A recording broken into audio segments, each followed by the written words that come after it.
A North Augusta man rescued a stranded kayaker on the Savannah River. He says he was just in the right place at the right time. Others would call him a hero.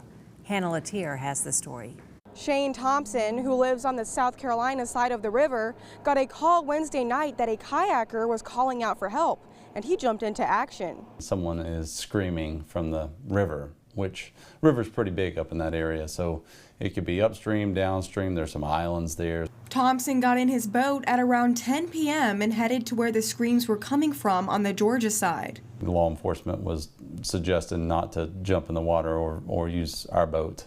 I did so anyway, because if someone's screaming, you're gonna want to help.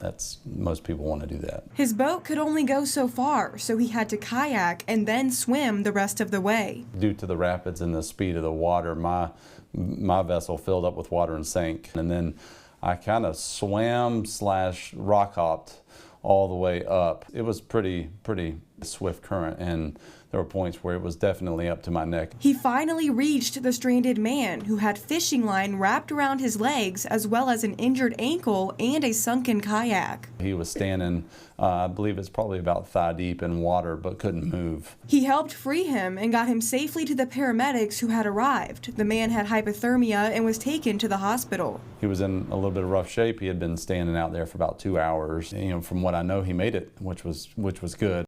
I feel like I was grateful to be there, and I do believe that the Lord puts people in certain places at certain times, and I was probably one of the better equipped people to be at that place at that time. As someone who grew up on the river, Thompson has a piece of advice for those who decide to get in it. There's no way you can ever fight this and win it, and that's how people really get in trouble, is by trying to fight current when they're in the river. You just kind of have to roll with the river. They thought that I might have been in trouble myself, and it did feel a little sketchy. And Shane says if he ever finds himself in a similar position one day, he hopes someone would help him out too.